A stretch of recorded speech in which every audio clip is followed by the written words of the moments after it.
Good morning, ladies and gentlemen. This is the day the Lord has made. I will rejoice and be glad in it. Don't forget the reason you woke up today. Don't forget that you woke up today because God's not done writing your story. And I want you to think about all the things that you've been struggling with, all the things you've been heavily praying on, everything that you've been so worried about. I want you to just forget about it. Lay it to the side and leave it in the Lord's hands. And I want you to remember that you are forgiven, you are loved, you are worthy. We don't deserve it.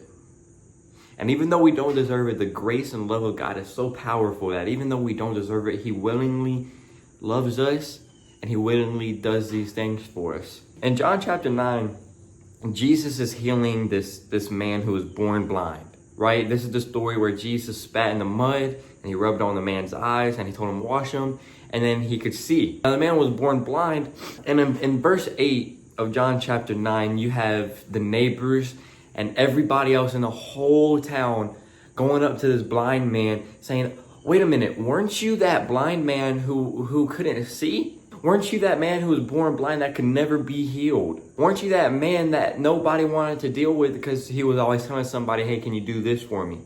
And then some people were like, no, he just looks like him. Some people were saying, yeah, that is him. So there were mixed opinions about him throughout the whole town. But then the blind man finally came out and he was like, yeah, that's me.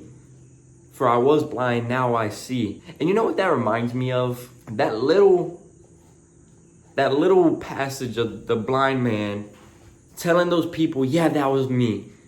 For I was blind, but now I see. Of how he was so proud to be forgiven and to be able to see. That reminds me of today's world. How you could have a horrible past and then you get to know Jesus and then you're forgiven.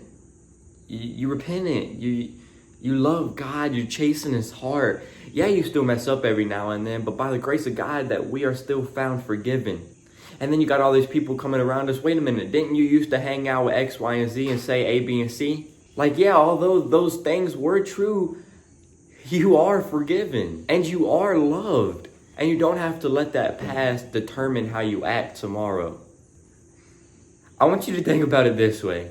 You're playing your favorite sport, whether it's baseball, basketball, football, track, whatever it is, you're playing that sport. I want you to think about how you were when you first started that sport, before you started working out, before you started practicing, before you started watching it online so you could know the game. And now I want you to think about how you play that game today.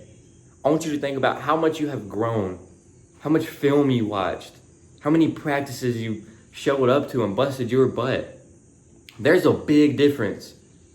And because you work so hard to get to where you're at today, you can't go back to your old self before you played that sport, when you were just a fan of it, before you actually made it a part of your life. You can't go back to that form because you're you now.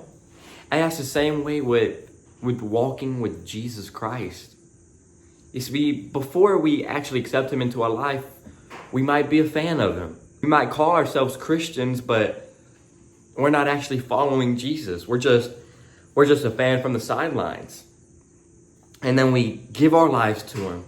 He calls us, we repent, He forgives us. We're walking with Jesus Christ. We're growing spiritually, we're growing maturely, emotionally, we're growing in our relationship with Jesus Christ as the years and the days go by. And then the Bible has scriptures itself, such as don't fall back, don't return to your old sin, cut it off, kill it. Because you've come way too far to fall back to what you used to be. So just because the world and everybody else around you thinks that you can't change, thinks that you can't be better, thinks that you're a nobody because your past says, hey, you're this. But God doesn't look at your past. God uses the past for the future. God makes ashes and burnt up trash and makes it into something beautiful. Man, He makes it into something beautiful. And me and you, we can't even comprehend what He wants to do with us yet. We can't even comprehend how He wants to use us right now. We can't comprehend everything that He has in store for us. But before we can get to the future, you have to forget about your past. Because for one, you're forgiven. For two, There's a Redeemer that came and redeemed you. And 3, that there is a chain breaker that came and broke all of those chains.